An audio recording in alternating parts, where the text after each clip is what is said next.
Todd and Rob in the afternoon. Hey, afternoon delight. With Todd and Rob. Oh, yeah. Oh, yeah, and here we are, and we're hot off a hot event, and we're back with the new media show. Of course, I'm joined by my co-host, Mr. Rob Greenlee. Rob, how you doing? I'm doing terrific, Todd. It's great to be back doing the show. I know we took a little bit of a break there, but we had a big show down at Podcast Movement as well, so that's actually in the feed, and if you wanted to go check that out, if you haven't watched that particular episode live on stage at Podcast Movement, go check it out. And I do have the video of it, so we'll be getting the video up in a couple of days. That came through, so that'll be happening. Before we introduce our guest, though, I do want to give a shout out. We did get some boost, and from the audience, I do want to just recognize that before we get in to the topic at hand today, which I'm sure many of you have been awaiting. So we got 2121 sats from Moritz from Albie. Says new media show live at Podcast Movement was a great episode. Very inspiring to listen to the panel. We got 5,000 sats from Dave Jackson at School of Podcasting. He says, great seeing me at PM22. Ron, where is your split? Playing with Podverse. Dave, Ron who? 5,000. He's talking to somebody else, I think. I Todd. think so. 5,000 sats from Dave Jones. Just heard the new me show live from Dallas. You guys made a lot of great points. I had not heard Tangia speak before, but she was really strong in Open RSS. That was great to hear. We got 2222 sats from Lycum. It says, couldn't listen to the live session at the same time as doing a boost on my smartphone. 4 ducks in a row. We got a Liberty Boost, 1776, again from Lycum. Again, Liberty Boost. I will try to send a boostergram during your live show, too, if I get my ducks in a row. We got a 10,000 sats from River City Mystery. Love the show, Matt. River City Mystery Podcast. We got 1,111 sats from Relaxed Mail. Hey, Todd, is PowerPress going to incorporate podcasting 2.0 tags anytime soon? This is Brian from relaxedmail.com. Yes, we will. And matter of fact, the transcript tag is already in place, but we do have plans going forward. Also got 1,111 sats again from Relaxed Mail. Said, hey, in episode 508, you were thinking of LimeWire, where you grab pirated music and movies. In case the name doesn't carry through, this is Brian. Yep. We got 10,000 sats from Adam Curry. Says, hey, you got a pre-roll for the company nice.com when listening to this episode. Yes, that's programmatic and works, Adam. We got 50 sats from Bisea Podcast for the new media show for the Latino podcast listeners by the numbers. We got 210 sats again from the same contributor. We got 2,100 sats from Moritz from Albie. He says, what a great source of insights about podcasting space. Thank you. 50 sats from Bisea. Oh, this was from my other show. So I think we're caught. Are you all caught up there? We're caught up. So yeah. I think that's a total of like $10. Hey, I'm not looking to gift horse in the mouth here, so we're appreciative of all that. No, not at all. But Rob, we've kept our guests sitting quietly in the wings. Yes, do you want to introduce our guest today?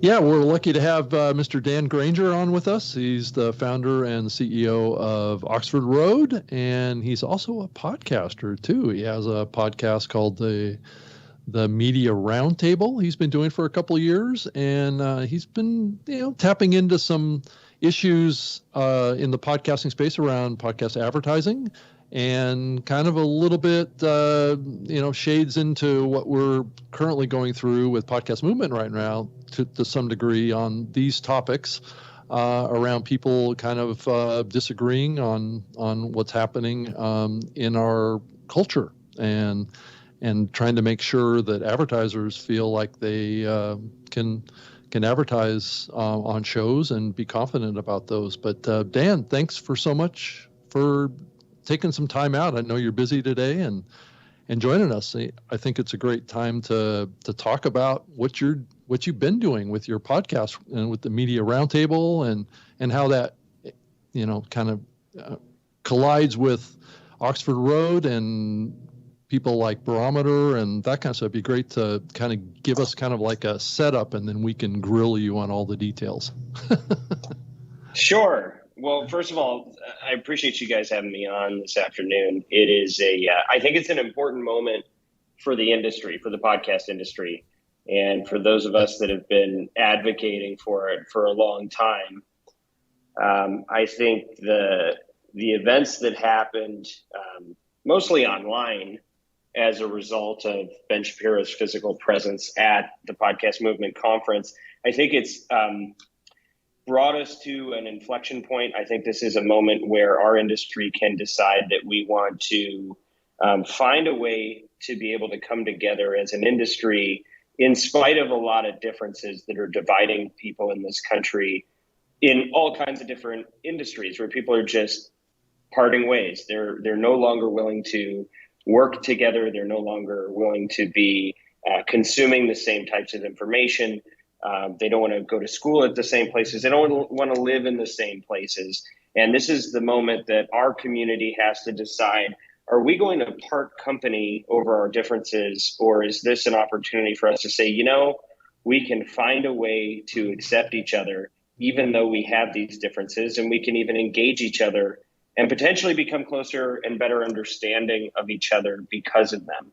And so I think this is a really critical moment for us as a community. And I'm just really glad to be part of the conversation. I'm happy to go into a little bit of the work that we've been doing prior to this, because, I think we've all been facing this. If you work in media, you are having to contend with the culture wars to some extent. It doesn't really matter what you do. Right. And so I think, this came to our doorstep, but we've been all dealing with this for a while. I started in radio. I was there for 10 years working in talk radio. And so I was already somewhat familiar with the challenges that brands had sponsoring personalities, because when their job is to talk for hours a day, they're going to say something wrong. They're going to say something that's either taken the wrong way or shouldn't have been said to begin with. And, so I had a background in dealing with that kind of thing periodically, but the phenomenon of the splintering of digital content has just, I think, amplified everything exponentially. So whereas it used to be, you might see a problem every 3 to 6 months in the old world of radio, now with podcasts, there can be a problem. I've had multiple problems in a week. I've had every week a different problem with a different host, because at Oxford Road, we're dealing with 1,000 personalities or more and dozens of brands. And so these collisions keep happening. So what we started to see in 2020, largely after George Floyd, I think that's when there was, I think, a kind of a cultural revolution that we all started to experience. And I think a lot of good things started happening for many of us. I think we were all forced to confront issues that, maybe we were able to ignore before. That wasn't an option. But anytime there are good things happening and good intentions, you also see some people suspending nuance and context and maybe getting a little bit carried away. And something that we saw was that the advertising community, many of them were starting to say, hey, we're going to actually withdraw support from any shows that are political in nature. We're going to withdraw support from the news genre, or a lot of times you would see just a complete withdrawal from anybody that was conservative. And we saw people that really hadn't said anything that was found to be specifically problematic during that time. We just saw advertisers leaving them simply by association with the party that they were most closely associated with. And so we started to say, a lot of what's happening culturally is good, but we have to manage this process in a more deliberate way. And right now there's no playbook. There is nowhere to go to figure out what to do when your brand is trending on Twitter because of a podcast that you sponsored. There really haven't been a lot of best practices for that. It's an issue that we had been experimenting with, but what we started to do is a number of things. Number one, we said, okay, brands need resources. Brands need tools to know how to navigate these very complex dynamics that we're in culturally. And our hope was that by having a system to deal with this stuff, you could, number one, reduce the surprises when an advertiser finds themselves in the middle of a controversy that they didn't anticipate. Okay, so we can do some expectation management, but then also to give them resources so that they could be fair and have some form of a due process when something comes up. So it's not like, oh, somebody said that another person said something that was problematic in the eyes of one individual, and now therefore we're going to rip up a contract and a relationship that's been serving all parties well for several years. We're just going to throw the baby out with the bathwater because they don't fall into the right political box. And so we launched the podcast as a media roundtable. We started talking to everybody. I mean, we started talking to podcasters, literally right, left, and center. We had David French on, we had Barry Weiss on, we had Newt Gingrich on, we had Rudy Giuliani on, we had Bob Garfield, we had left, right, center, up, down, owners, creators, and we started asking this central question: how did we get so divided in this country, and what is media's part to play? And for those that are in the business of creating content, what are you doing about it to either help the problem or exacerbate the problem? These are the questions we started asking. And it was fascinating. I learned so much. We partnered with the National Institute for Civil Discourse because we really wanted to find something that was going to be redemptive and a way for us to find ways to work with each other in spite of all of our differences. One of the things that I came to understand is that, we can complain about cancel culture all we want, but we all have a limit to what we'll accept. We all have a line that we will draw somewhere to say, I will not engage with you if you continue to speak this way or behave in this manner. You might be free to do it. It might be legal to do. And, everything might be permissible, but not everything is good for sponsors, let's say. And so you have to accept that we're all drawing lines here. It's just sometimes we draw them in different places.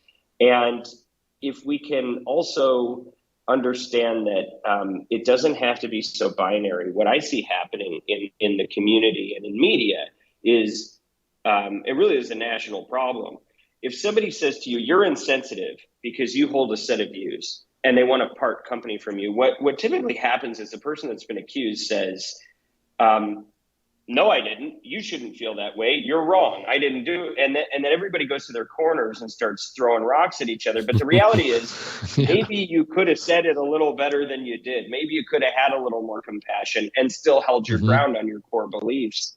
We don't have to be jerks. If you ever saw The Big Lebowski, it's like, you're not wrong. You're just an asshole, right? That can be at play.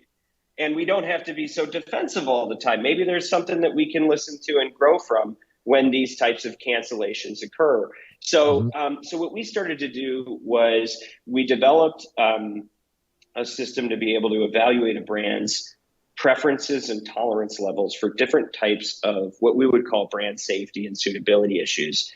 But we started to assess, like, okay, have you made political statements? Are there issues that you're vocal on? And let's make sure that there's a through line from the values that you profess as a business. We have this shift from shareholder capitalism to stakeholder capitalism, and now we care about our communities, right? That's real. That's a real thing. But how do we manage that so that you're not just worried about your supply chain and your carbon footprint, but you're also worried about the footprint of your communications and what words you advance into the world? And by helping advertisers at least start to ask themselves these questions, we're able to help pair them with media that was already more in line with their tolerance levels. That was part one. Part two was giving them, like we talked about, a kind of a step-by-step playbook for what happens when the controversies flare up. But there was this giant piece in the middle that we found missing. And that is that nobody knows how to evaluate content objectively. You go from what you think or what you like or what you listen to, or you read the people that reacted to something who already have a bias. I always had a problem with Media Matters. I always had a problem with Sleeping Giants. When you have a group whose job is to attack people on one side, it delegitimizes their whole cause. And so So it was very important to us that we found solutions that advertisers could use to get guidance about who they were getting into bed with that didn't already have an ownership objective or an ownership bias or a political bias already. We found a couple of groups. It started with Ad Fontes Media, and they created the media bias chart. Have you guys ever seen it? No. Okay, so if you just Google the media bias chart, it's awesome. Basically, what this woman Vanessa Otero did, and she's a partner of our firm. Now we have we worked together to launch the media bias chart for podcasts. We actually released it at Podcast Movement last year. Okay, so what it is there's an x-axis, there's a y-axis, and on the x it's left to right political bias. On the y it's reliability. How clean are your sources? Is there evidence of misinformation? Are you making claims without attributing them properly and substantiating your claims? Things like that.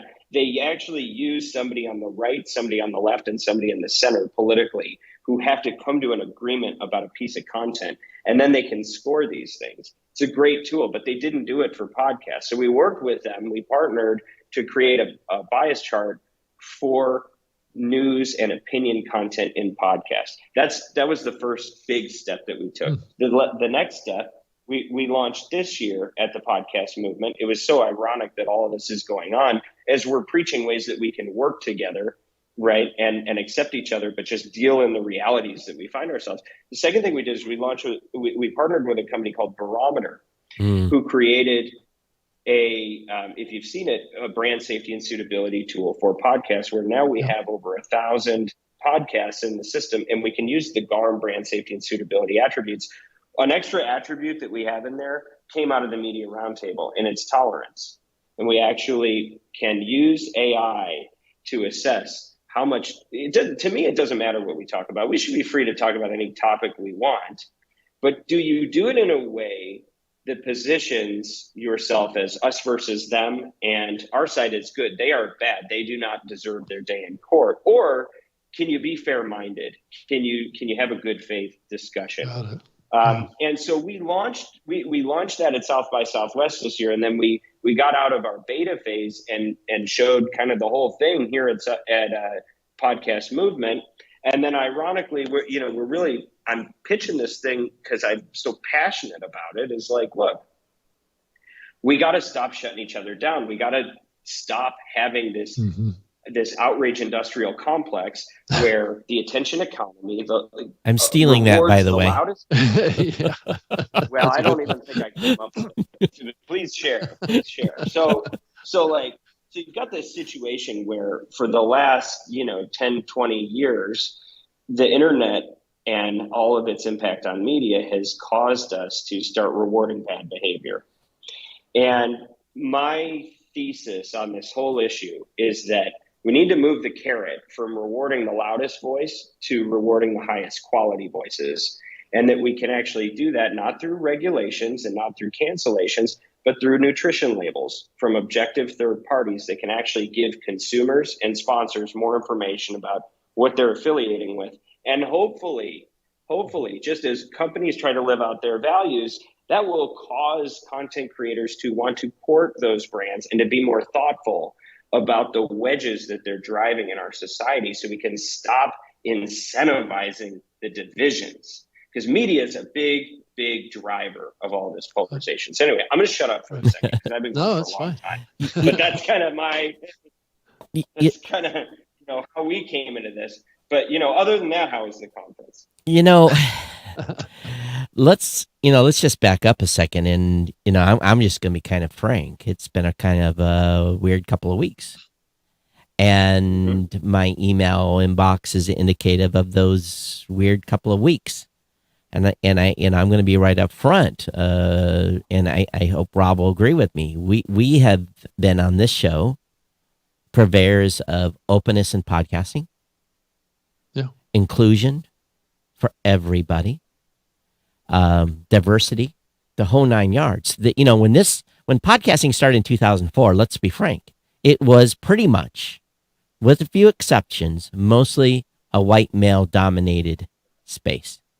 techies, Sure. comedians. There were some ladies. There wasn't very many. As time has moved on, what have we done? We have That's changed. we have become a very diverse group of content creators, all colors, all languages, all backgrounds, underrepresented voices, the whole 9 yards.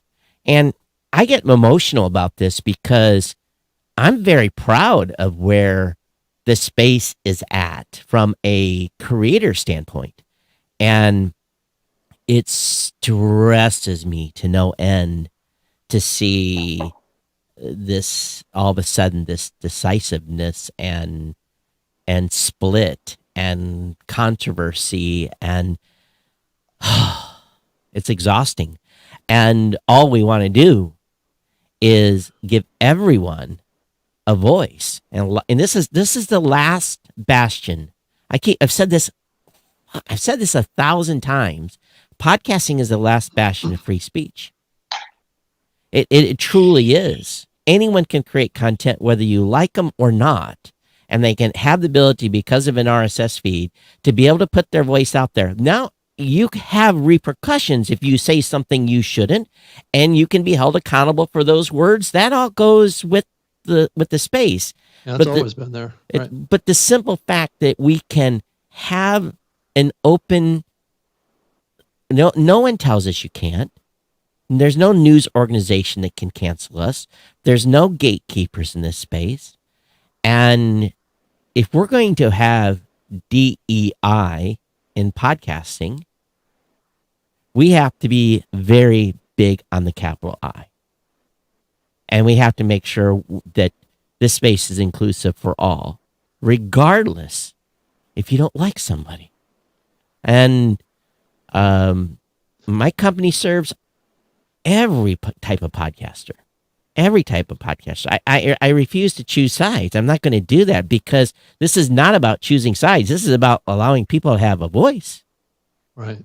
That's the bigger agenda here. And I think Dan tapped into a really good point earlier on when he was telling us about his approach to this, and that's centered around tolerance, right? I think all of us, I think of myself as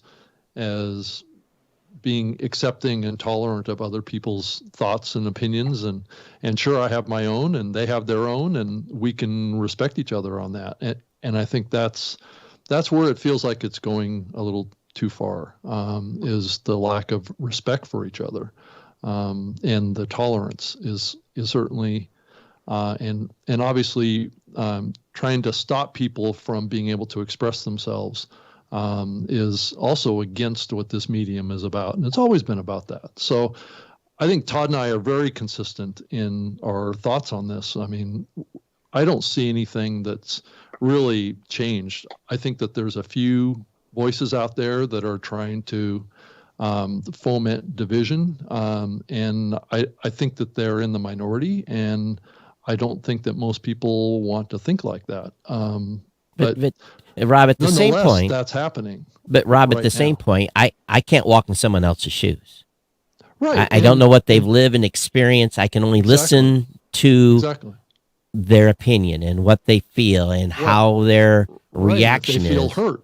If they feel hurt, that's real to them, and that's what's. And I respect that. I can't say that I understand it, but it's just been an interesting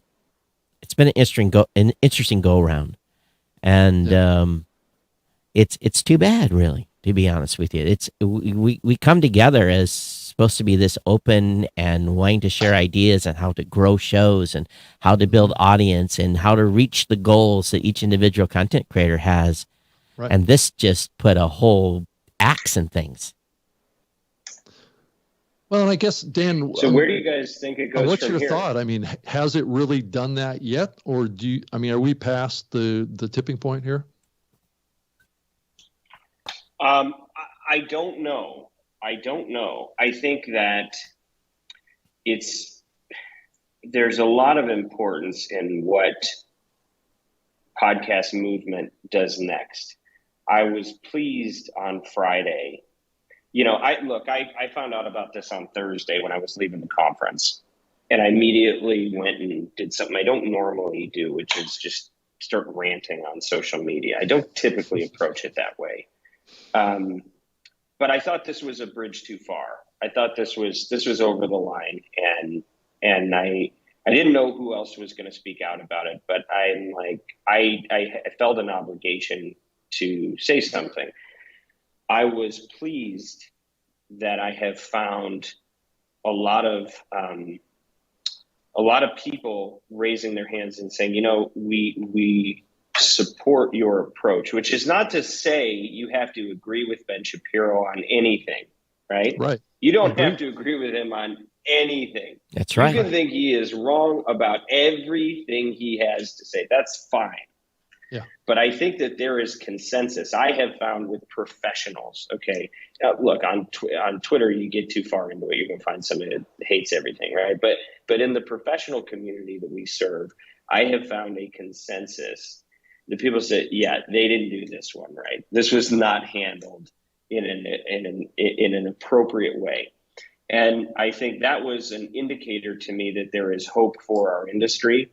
I found their activity on Twitter on Friday, I found particularly interesting because they took down the tweets that, we've all been reacting to.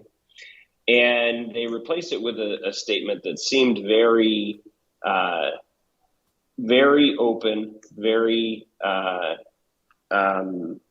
sympathetic to all sides. But at the same time, I think it might have been a Rorschach test because I'm seeing people who are reading it a completely different way. Yeah.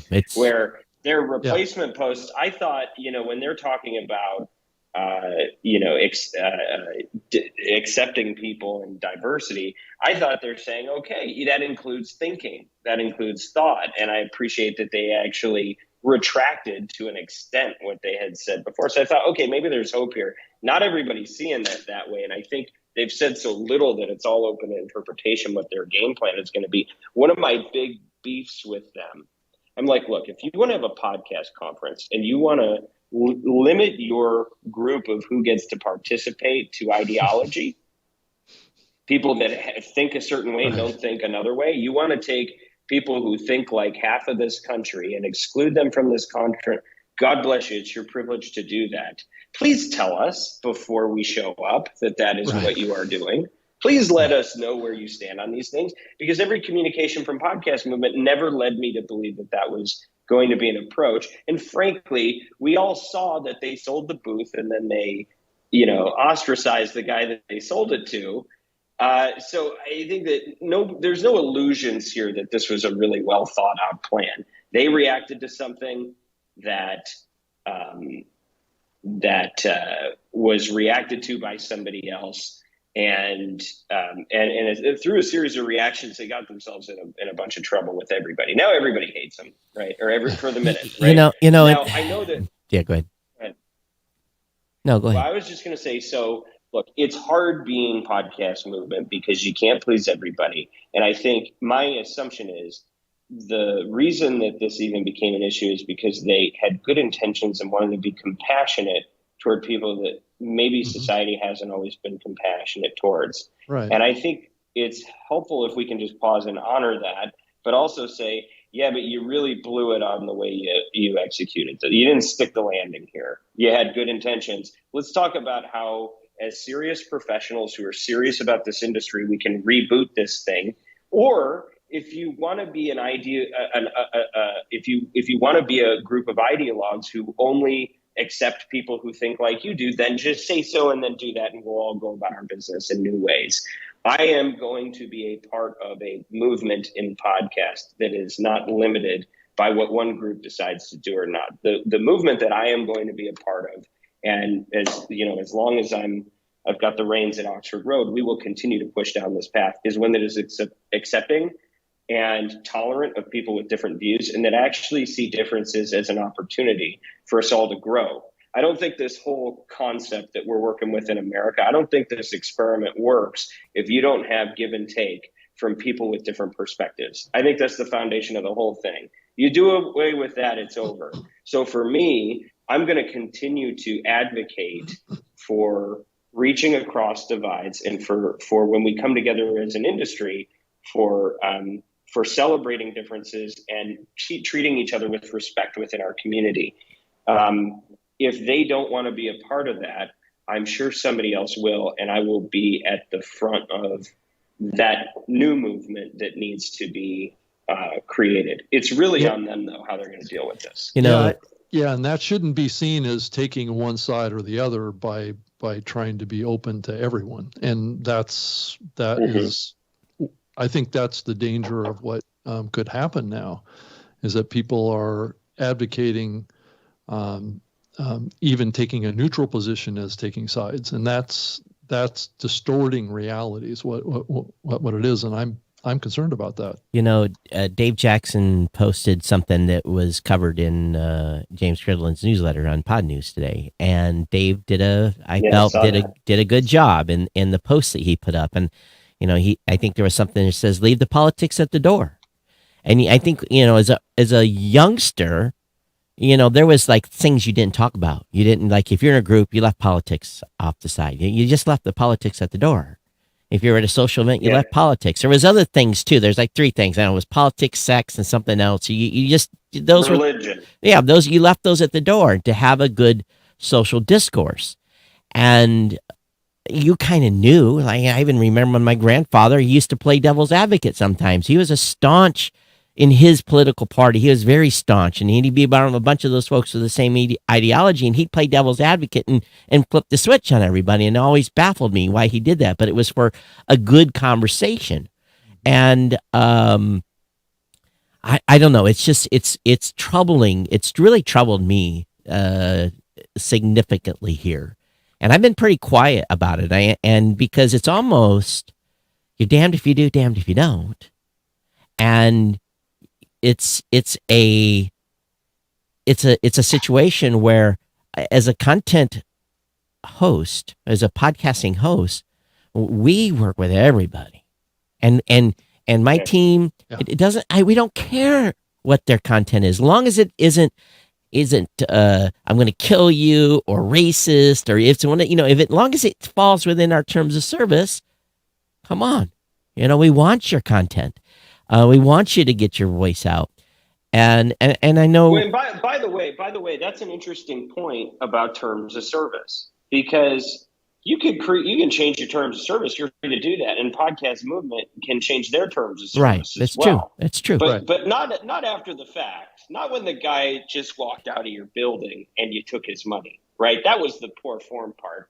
So step one is like, okay, if that's your new path as an organization, you're free to do it, but disclose. And by the way, if that is going to be your path, you might want to find a better way of communicating that to people. But, I support their freedom to do that. And I'm not going to let my involvement in this industry be dictated by an organization who either stumbled or has lost their way. To be determined which it is. But either of those, I think we've got enough people that want to hear from different voices that we will find a way to continue what I think many of us got into this for. Yeah, I think it's the majority. I think you guys are on that. I think it's the majority, and I think that's a reasonable thought. It's certainly those people that are involved in the hurt of this is what this is all about, and I think there is an element of compassion that we need to have towards them that do feel hurt, but I do think that at the extremes of this is where the most hurt is happening, right? And that's, I don't know how we minimize that. I'm not sure what the solution to that is, because you can't force somebody to accept something that they feel like they've been either fundamentally hurt or threatened somehow. And I'm not going to relay the type of emails I've got, but I've gotten emails from those on the left and those on the right. And fiery emails that have come into my inbox about our participation. And we've been very big supporters podcast movement. We go there with a big team. We go there to meet podcasters and talk to podcasters. Again, it's not about politics. It's about content. It's about creators. It's about people that are trying to build their shows and learn good information and have good discourse. So it dismays me greatly. And I guess that's, one thing that it dismays me greatly, this whole incident.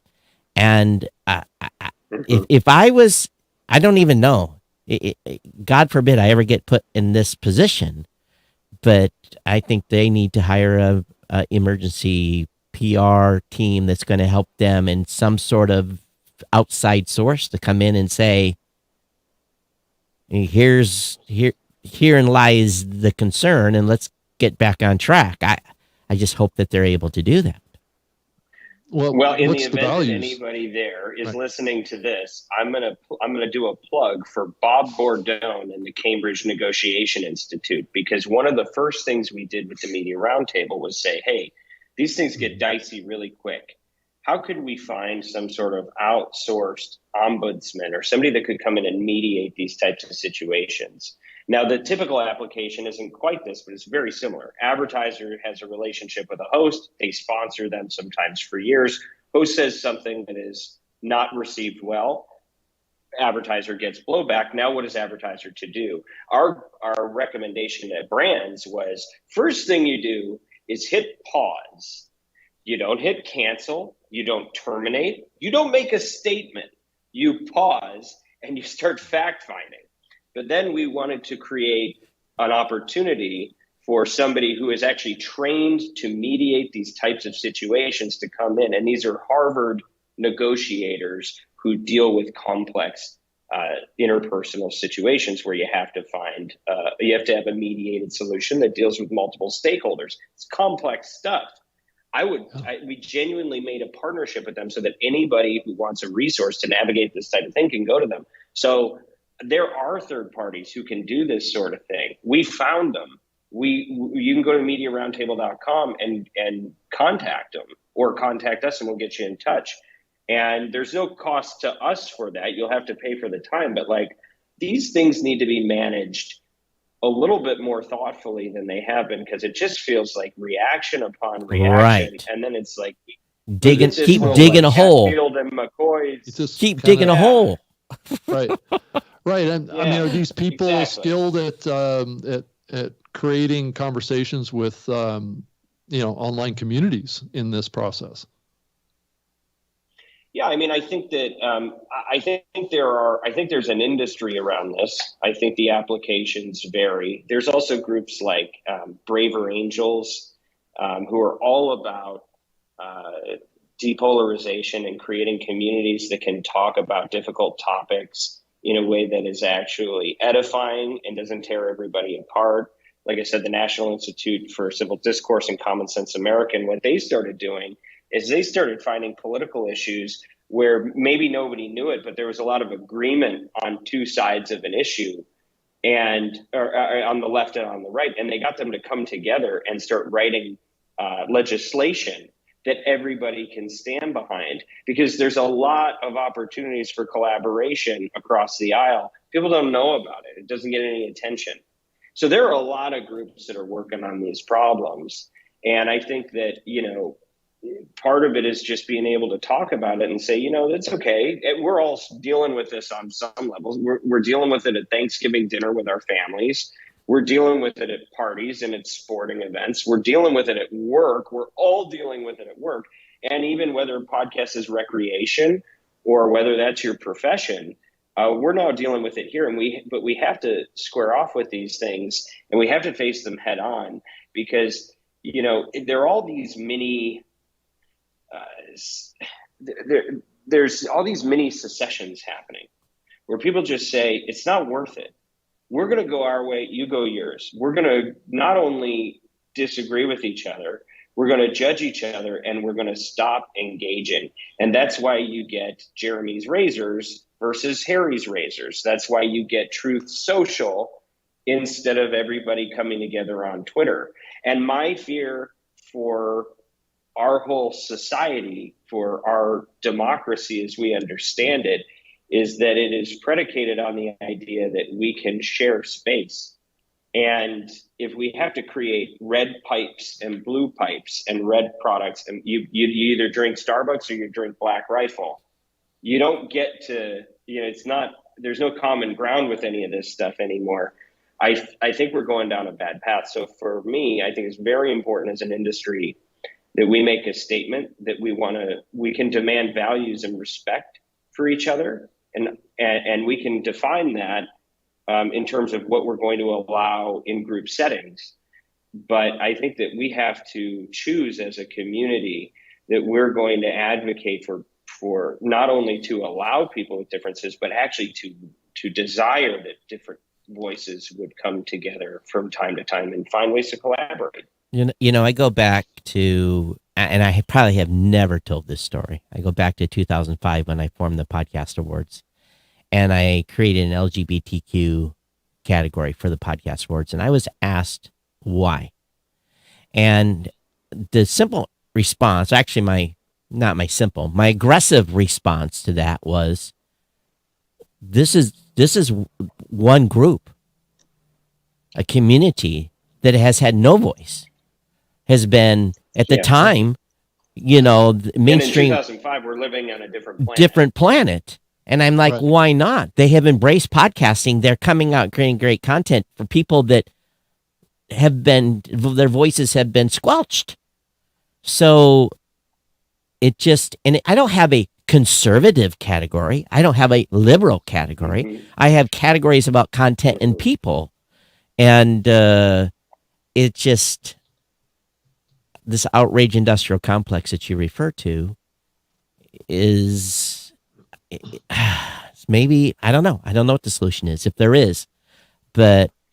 Well, I do think we've got some causes for hope. And, it's interesting when I talk about nutrition labels, because if you're a creator, you're kind of like, you're going to label me and, judge me for that. And I'm kind of like, well, yeah, because if you have no information whatsoever, I don't believe that we're going to deal with an open internet and people getting to say whatever they want with the solutions that are being brought to bear. You can't get people to just allow everything. They won't. And the reactions are so unstructured and unhealthy that I think we need some sort of compromise solution. And so, we did it with consumer packaged goods. This is what we did, at the turn of the century, when we had an FDA and we started saying, hey, you know what, people are eating all this food. We need to have some standards so people know what the ingredients are. Let them eat what they want generally, unless it's going to kill them. Straight line to that. You can't poison people, but you can let them take in things that may not be healthy, but they need to have that choice. They need to have that informed choice. And I think there are ways to do it. And I don't think we need government intervention on it, but I do think there has to be some compromise. And I think that what people want in the advertising community, they're not looking to end polarization. They're not thinking about it that way. They're going, how do I not get yelled at by my board or by my CEO because I exposed them to this thing that they don't want to spend an afternoon or a couple of weeks on that. No, who would, right?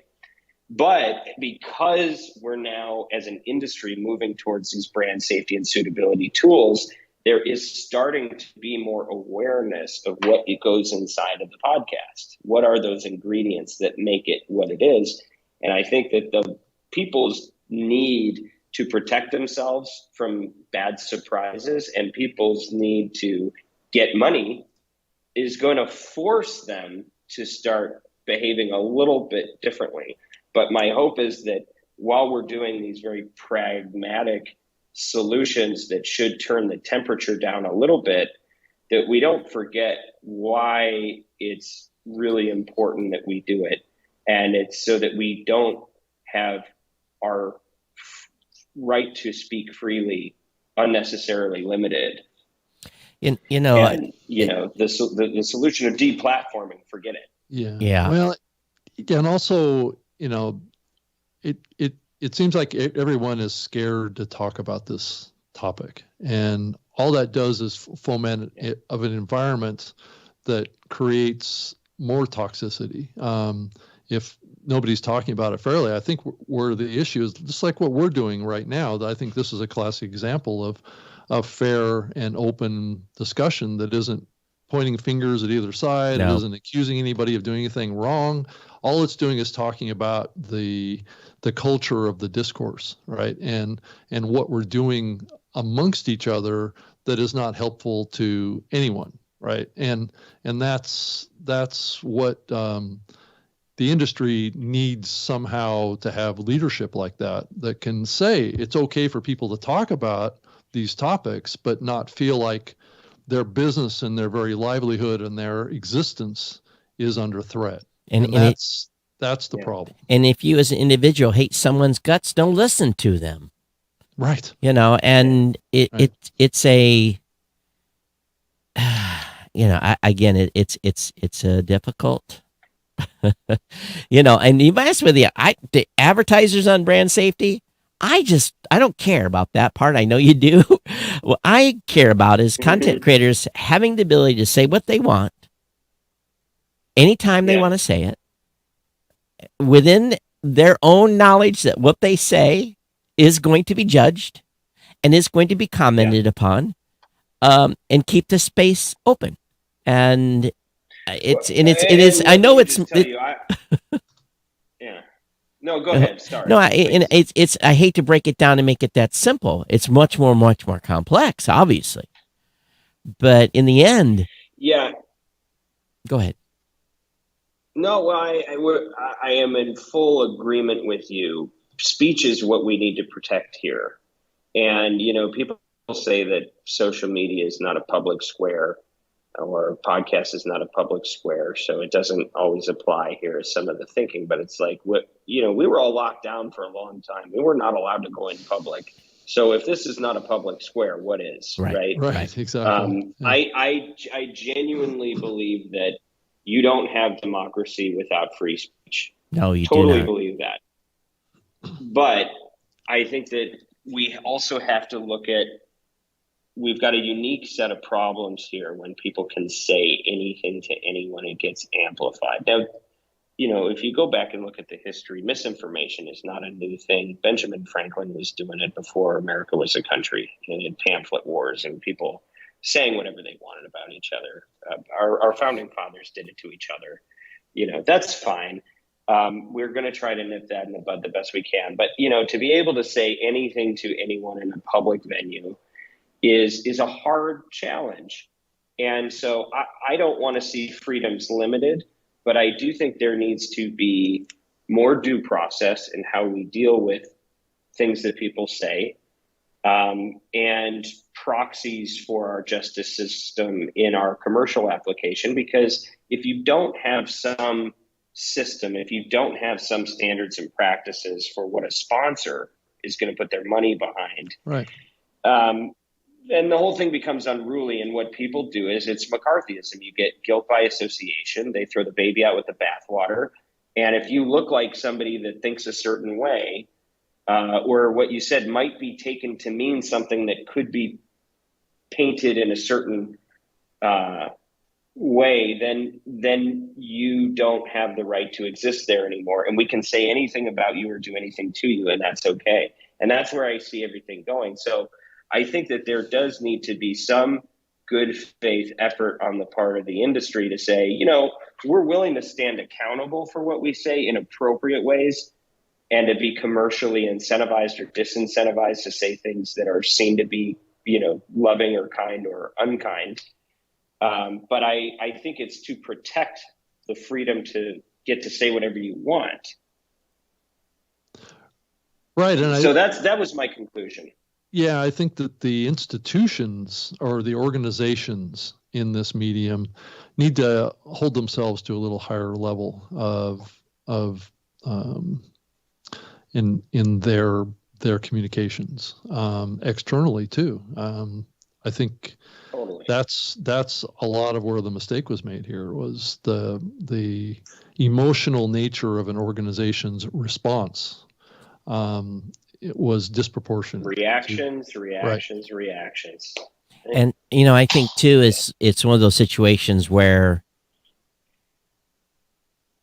if I type something and I read it twice and 3 times, I say and oftentimes I'll delete it because it probably wasn't going to end well if I was going to send the tweet as I was going to send it. And sometimes I'll get a second opinion. I'll go to my social media team and says, "Does that look right?" And we're all emotional beings in a right? different perspective. Right. And so, but at the same time, it's concerning about the initial message. Take a pause. Totally. And so and make sure that what you're putting out there is really what you want to foment in the world, as well as representing your organization and brand. Exactly. And brand, right? Yeah. No, that's wise counsel for all of us. To me, this issue, it highlights the problem that we're all dealing with, but just brings it really close to home for me. And it's a moment where we have to make a decision as contributors. Are we going to be able to work through this stuff or not? And Podcast Movement is in a unique position because it's all about what they do next. It's all about their next move. They've already showed okay, something didn't happen. We didn't get the response we wanted to on this, if they even thought about it at all. But are they truly going to make amends and do something that's constructive and healthy and redemptive with this situation? Or are they going to double down on one side or another, or do a half measure? And it's their game to lose. And I made a comment, and I probably said it to Rob, and I probably said it to a few people individually at the show that morning. I said, this is bad for business. And regardless of the message, it's bad for business because we want podcasting space to be known as being open and being inclusive and being diverse. And this is the opposite of that. It was bad for business. And bad for business. And again, I understand the emotional piece. So it's not always about dollars and cents. If I wanted worried about the dollar and cents, I'd have sold Blueberry Podcasting years ago. It's about giving people and allowing people to have a voice. And again, this open free speech market. I don't even know if that's a word, but having free speech is really important to me. Yeah, agreed. And I think there's going to be, there's one of 3 things is going to happen here. Podcast Movement is going to deliberately or accidentally find themselves with a conference that caters to one side of this country and make decisions based on the most extreme voices on one side. And then you're going to have the Daily Wire and Cumulus and others who go to the other side and say, we're going to have the opposite of that.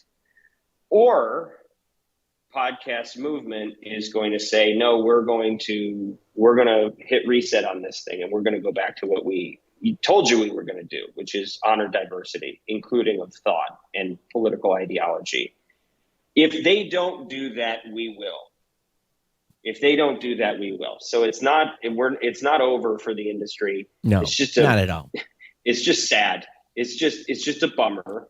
And I hope that they can take the mantle that they already have and carry it forward, and that they don't create these unnecessary divisions where you either take your information and your best practices from one side or the other. But do we have to frickin' politicize who your hosting platform is? It also right? And what the best practices are. I mean, as an industry perspective, it puts everybody in a difficult position because it could potentially force us to pick sides if we want to participate in these conferences. And that's not in the best interest. That's what I say. I'm not going to pick a side. My side is either you're going to accept both sides, or we're going to find a space that does. We're going to create a space that does. I will not play for my business, we're not going to get partisan as an industry. We won't stand for it. And I think that, the good news is I feel alignment with you guys and appreciate the work that you're doing. And I think there are a lot of people looking at it the way we are and saying, we can run to our corners, or we can keep our tent big and make room for both. And we will find a way to create a space that honors that. So we don't have to change. But they have to make a decision. I'm very interested to see what they do. Anyway, guys, I know you got a hard this stop. This is awesome. I could go 4 hours with you guys on this. I hope the conversation continues. It will. And give people just a real quick before you go, how they can reach out to you. Sure. Well, you can always go to oxfordroad.com, and that's an easy way to sign up for our newsletter, The Influencer. And we try to cover thought leadership and provide perspectives on things that are going on in our industry from where we sit. And the Media Roundtable is our podcast. You can also go to themediaroundtable.com, and we have resources there. But just, these are confusing times. And what we've tried to do is lean into that from the podcast perspective and from the perspective of a marketer, and say, what's the right way to deal with this stuff so that we're not just part of the problem. We're not just reacting, and we're not just cowering because this stuff is hard. How do we lean straight into it in a way that's actually loving and constructive and uniting and helps you grow your business all at the same time? That's what we're trying to do here. So oxfordroad.com, mediaroundtable.com. Thanks for coming on. Yeah. So one last really quick question. What do you think that the industry can do from here forward to contribute to a solution here? Is there anything that any sage advice that you can suggest? Well, yeah, I appreciate that. I think that it's important that podcast movement continue to hear from people in the community the idea that we don't want to have a fragmented ecosystem. We don't need to have left podcast and right podcast. We don't have to do that. We can choose to respond differently to other industries, and we can actually make this a redemptive thing and call them to that outcome. We can call them to do better than they have. We don't have to judge them for what they did. We just have to ask them to do better going forward. And if they don't, then reach out to me, because let me tell you something. We're gonna have an answer to this. It's gonna happen. We'll just see if podcast movement's gonna be a part of that. Thank you for coming on. But the movement marches on. There we go. Thanks, guys. Right. Take care. Awesome. Bye. Thank you. Thanks, Dan.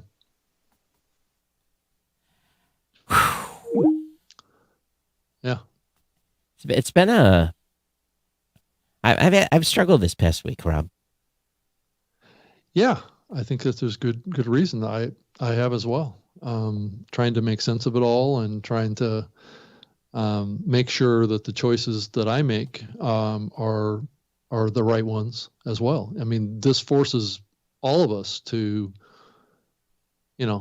double check ourselves about how we're looking at the world and how we're looking at what's fair between people that disagree with each other at a very emotional level, and not discount the hurt that is incurred really on both sides. Right.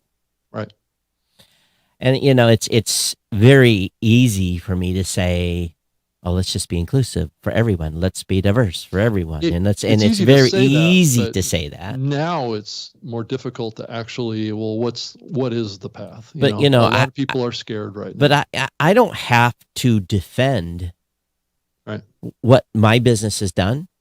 You don't have to defend what your business has done, because we have open arms invited every type of creator to come and create content. We've been talking about this for years on this show. This is, I have nothing to defend. I'm troubled. Yeah, it's an inflection point, right? That we have a choice. Which way do we want to go on this? Where does the industry want to go on this? Do we want to go divided, or do we want to somehow force ourselves back together again, even though it might be difficult. I we got a few comments from the last show. How come we didn't address this, and out of respect to the event, we did not discuss it during our live event. We kind of alluded to it at the end. Event. I made a comment at the end, and I've actually been pretty quiet on social media too on my response to this, and I have not had additional communications with Dan or Jared up to this point, because it's in their ballpark. It's in their wheelhouse to determine what they're going to do going forward.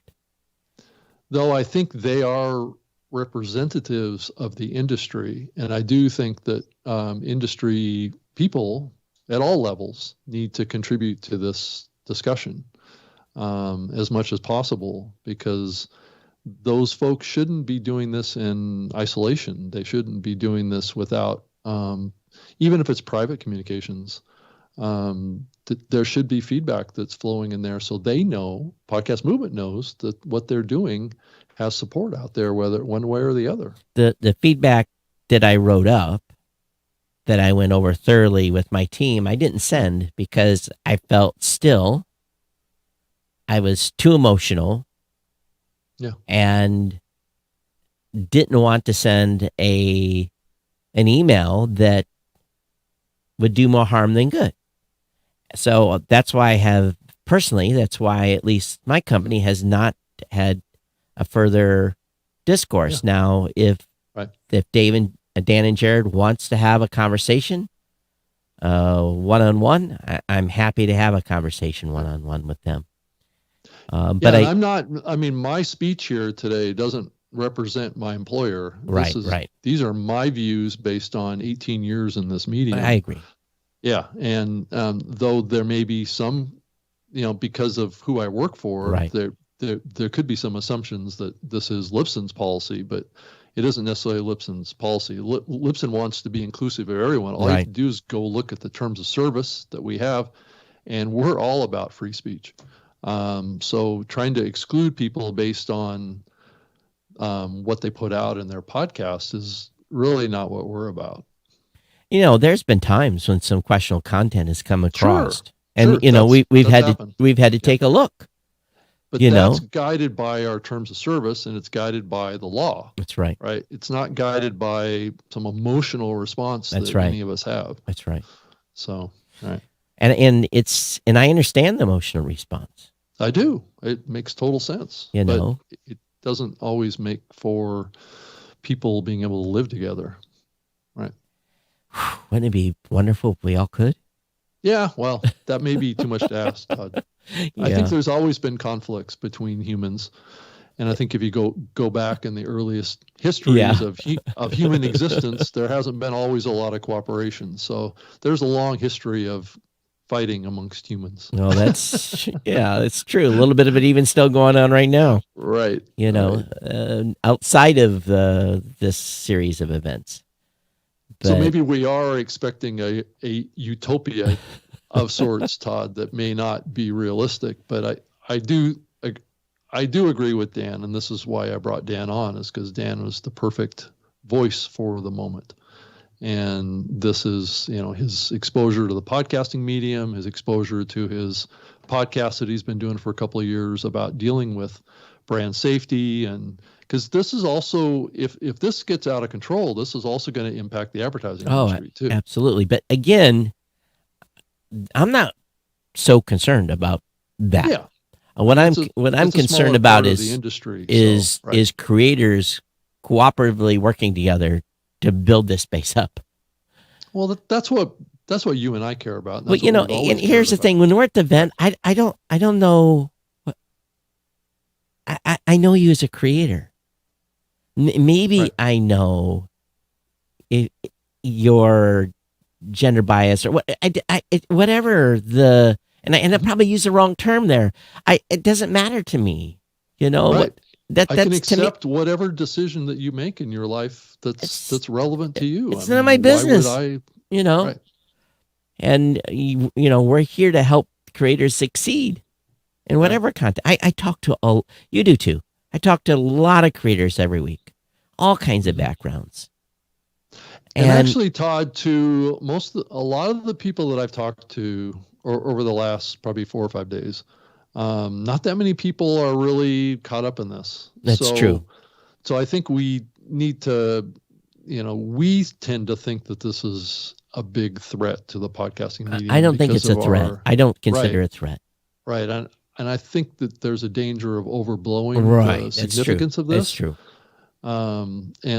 And making it more important than it really is. But I do think it's a moment for podcast movement. I think is who I'm thinking about more and concerned about their future and what they've chosen, the path that they've chosen to head down. There's no guarantee that Daily Wire is still not going to do some sort of legal against them. There's no. I would say everything's on the table right now. It's even to the point where potentially they could become a competitor. And again, that you look at there isn't a history with that. Well, yeah, because for those of you who don't know, is Harry's Razors canceled advertising with Daily Wire, and because they said we can't be associated with your content or whatever the circumstances were, and they went out and formed Jeremy's Razors and did a full blown. They're competing with Harry's Razors today. Now, I don't know to what extent. Yeah, it's this whole parallel economy thing that Dan was alluding to. But is the danger of this, and it's already happening, unfortunately, in our world. But so, and I know that Daily Wire was, how should we say it? They were not happy that other people have not come out in their defense. Yeah, and I understand that. I do. It's a situation though. Well, again, I have to fall back to where I personally feel about the space. I'm not picking sides. Right. No way. And this is the role that you and I have played in this medium since the very beginning. And I think that we both felt pressure to not expose our companies to risk in all this. But yet at the same time, I feel a responsibility to be a conduit for solutions in this industry. And I've always taken that role. And if that puts me a little bit at risk here, that comes with the territory. It's always come with the territory. Right. Talking about controversial things, ones that are emotional, hasn't really been something that happens a lot in podcasting up to this point. I got pretty emotional about it. And no, about this particular incident, this particular thing, absolutely. I'm talking about it in the past, but there has been things that have happened in the past in this medium that have had us concerned. True. But I'm not sure that the concern was quite at the same level as this. I think the main thing that we just, irregardless of what happens on social media, and we just take that out of the equation. Let's just take the social blowback piece. I think the majority of us of content creators, and you and I are definitely, we've been here from the beginning, is that the most important thing we want is for creators to feel free to create content the way they want to do and be passionate about the content that they're passionate about and be able to have discourse, be able to have conversations with their audiences and to be held accountable when they say something they shouldn't or something controversial. I've said stuff in my tech show where I've had someone come back and put me on blast. And I've said stuff on social media before that was taken in a context that I never intended to have. And I had to step back and say, okay, how I said it in social media or how I typed it didn't come across the way that I would have portrayed it in a personal sense. So sometimes that you can get in trouble on the keyboard warrior thing in a real hurry. You just dig yourself a deeper hole. I've taken social media standbacks. I've had my team talk to me about social media responses at times where it wasn't quite on par and what it should be. I've had to learn over the years too. I have too. And I've made missteps before too and said something that I shouldn't have said. And that's right. There's blowback from it. And there's right. certainly a risk of that happening here today with this show. Yeah. But I don't think that we have done that. I think we've been fair to everyone, and and we've been fair to ourselves too. And that is equally important for you and I in the relationship that we have with the podcast community and what that's been over the 10 years that we've been doing this show. Right. So I'm sure many of you have comments. I've seen some of them coming across in Facebook today. I'm not necessarily in a position to want to answer some of these, except to let you know that we hear your voices and we understand your concern. And it's a situation where, Rob and I had a discussion yesterday about this a little bit before we did the show. And I had one goal. We're not making this political. We're never going to make this show political. Mm-hmm. That's never, there might be something we'll talk about here and there, but it's not going to be a political bias show. Right. Politics belongs in certain parts of the podcasting industry. I'm not saying that politics is not involved in podcasting. Right. But it doesn't have to impact what we do either on this show or with our work as a platform to further the interests of podcasts and to be a business that operates successfully in this medium on a global scale. And believe me, I listen to what all of you have to say. Mm-hmm. And I take that input to the best of my ability and absorb that and try to understand completely how you are feeling about things that happen, including this. And some of it I probably will never fully understand, but I'm listening and I understand this is how you feel. And that is to be respected because that is the way you feel. And all I can do as a content creator is to make sure, and in the position that I'm in the space, is to make sure that you know that you're welcome to create content, and I'll fight for your ability to create content and be heard. Yeah, and we don't want to be a conduit of you feeling like you're in some harm's way of some sort, either emotionally or physically or whatever. That's never our business model of trying to do that, right? So it doesn't even make sense to actually for us to even be thought of in that way, because we've always had the best of intentions. We do carry agendas. So we have to be fair about it, but not necessarily in this context. So after I left Podcast Movement, I went to an event in Las Vegas, and I was speaking in front of 300-400 different types of creators across different genres. It was great to hear the desire to want to do better and to have greater content and to have better outreach. And then I left that group, which was largely a group of professionals, and then I went to Dragon Con. And the Dragon Con event is the epitome of diversity.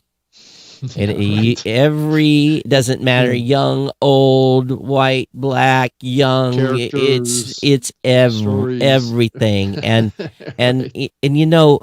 every time I go to that event, you and I have been to the event before, but I try to be a fly on the wall, and I try to listen and suck up what these folks are saying. Here is what it really boiled down to this year, and I kept hearing it again and again and again, is people that have all these great creative ideas, stuff that I would never imagine and some of the stuff I couldn't follow because I didn't know the lore or the storyline or the series they were responding to. But there is so many people that have these fantastic creative voices that are trying to get their content out there in front of people because this is what they love to do. This is their passion, is to create content. It didn't matter if they're doing it on Twitch, didn't matter if they're doing it on TikTok, didn't matter if they're doing it on YouTube, didn't matter if they're doing it as a podcast. They all had one thing in common. They want to build an audience to be able to hear their art. And it really was refreshing to see it was like a whole nother level of passion, and it was like a focus passion, a Dragon Con focus passion. And I'll give Charles McFalls, the track leader of the digital media track, huge kudos. 8 a.m. or actually 9 a.m. to 10 p.m., 3 days in a row, chock full of content, big panels, room at bursting levels. There's this huge desire. And this is just one community that wants to have their art heard or seen or interpreted. And freedom of expression is really what that event is all about. Not even that. Of course it's that as well, but it's like I wear what I'm wearing on this show. I go in a polo shirt.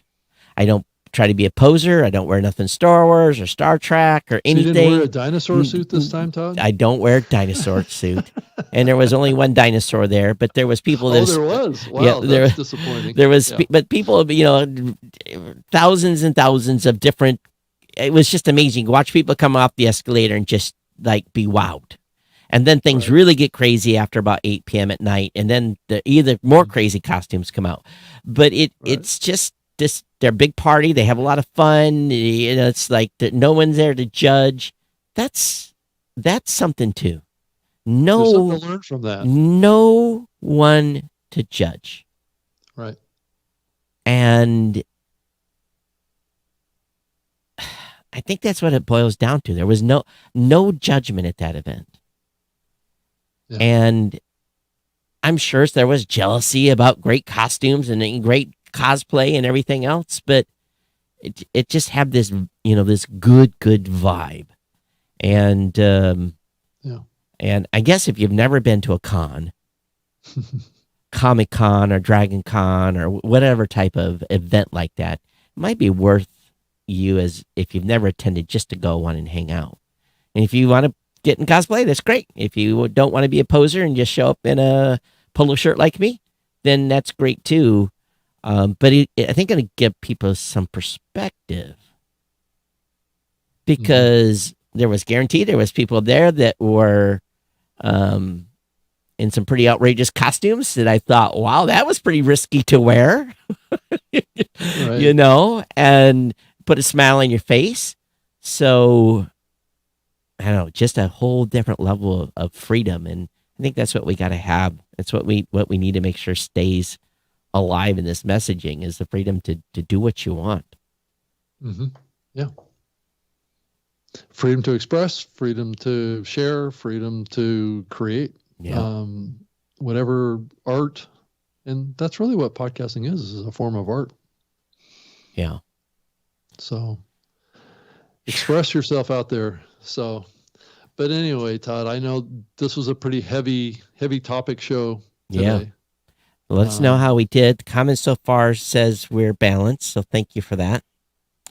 And I guess we'll find out tomorrow as we put this out on the air or on the podcast waves for people to listen in on.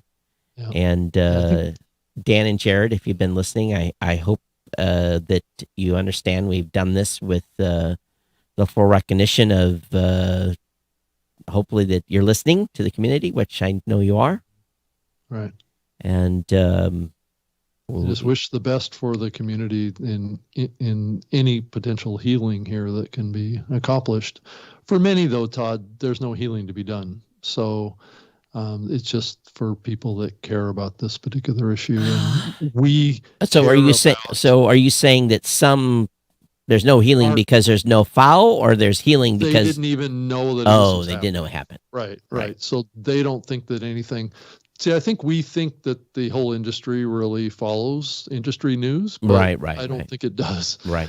I don't know how many times I go out and I talk to new podcasters and say, "Have you ever heard of podcast movement?" Right. No, that's I've never true too. Heard about that. That's true. Right. Or Podfest or any type of industry gathering. Yeah. There's very limited actual knowledge. As a matter of fact, out there. No one, when I was at Dragon Con, nary a one person said, "What happened to podcast movement?" Right. Nary a one. So they didn't even know. So, we're kind of in the we're right there kind of in the middle of the guts of the thing and seeing Yeah, what's we happening are. real time. So, Yeah, so I think the thing to really take away is that podcasting is much bigger than any controversy that happens coming out of a podcast movement. That's a microcosm of the industry. That's a small snapshot of maybe 10,000 people out of a global industry of probably multi-millions. And not that many people pay attention to it. To be honest, I mean, think about how large the newsletter that James puts out every day. right. What's about 25,000 subscribers? So it's not that many at all. Right. So I do think that the impact of this is being amplified by all of the publicity around, what's been happening in this dynamic beyond podcast movement. I think there's more people aware of it than probably, There's a lot of people outside of podcasting that are aware of it. right. Yeah. That are now being exposed to it because of newspaper articles Right. and other, the Daily Wire putting out all their stuff out on their platform as well. So And that leads me to another topic I'm not ready to talk about yet because it hasn't been completely firmed up, but I'm going to have a big opportunity to talk about open podcasting in October in a very unique place. yeah, I'm not going, unfortunately. So that, and it's one of those things where I'm sure there is going to be questions asked, but you can be assured that I'm going to go with my values intact and talk about inclusivity in the space. Did you want to share what that is yet? Not yet. Not yet. Not Okay. yet. So, All right. that's Well, we'll save that. We'll save that one for another day. We had an opportunity to do this show there. So, That's right. yeah. So we'll talk about it when things are more firmed up, and Okay. and find out what I'm actually going to be speaking about. But it's I'm going to be the event that I'm going to be at is the NAB New York coming up, and Advertising Week in New York, which are operating simultaneously. And Lipson's getting a booth at the NAB New York event, and there's been some conversations with the NAB folks about membership and maybe a new program within the NAB around podcasting. So that's interesting. I don't know what's going to come out of that. It depends on what we want to do as an industry. If we want to look to the NAB as a place that we want to work with to grow the industry and in that direction. I think it's a stretch for them right now because of how they look at their particular membership base. But it's something I've opened discussions with just to kind of get their feeling of it. Right. Without divulging, the coordinator of the event that I'll be attending, which does require a passport, is looking for additional people in the podcasting space to participate. So, Rob, if you have any ideas of folks, I've forwarded a couple of names already. Feel to forward a couple of names to her if you have some thoughts of who might be good to go over there and represent the open nature of podcasting. That will make more sense after Todd fills in all the details. That's right. Yeah, right. Yeah. Jack says, where can I find more info on getting started? I guess for becoming a podcaster? Well, there's two great places, Libsyn.com or Blueberry.com. So go over and check our platforms out. No, just, search, getting started on podcasting. There's plenty of topics out there. There's plenty of videos on YouTube that you can watch to, the key concepts to starting a podcast or something like that. Lists. Yeah, you can certainly do that. And Blueberry's without the E's because we couldn't afford the E's. So if you go to spell that. So Todd, I think we're at the bottom of the hour. Yes, so we are. We can wrap it up. We got here. So everyone, thanks for being here. Can't wait for your feedback to come in. I'm Todd at Blueberry.com, at Geek News on Twitter. And go ahead, I'm Rob. on Twitter too, and I would love to hear your feedback on this show too, and your ideas on what this industry should do going forward, given the discussion we've had today. And I think the more people that kind of speak up and voice their thoughts, I think the better at this point. Now, I think a lot of people, like I mentioned, are scared to say something. And I think that the way to handle that is to speak fairly about topics and don't speak divisively. Yeah. So. And thanks, everybody, for being here again, newmediashow.com. Please follow or subscribe to the show. It's been our pleasure to bring the show to you. We'll be back live again next Wednesday at 3 p.m. Eastern on all of your social media channels, including YouTube, Twitch, Twitter, Facebook. And I think I said YouTube, too. So everyone take care. Thanks for being here. We'll see you next time on the New Media Show. Take care. Okay, there. Bye. Thanks, everybody. Bye.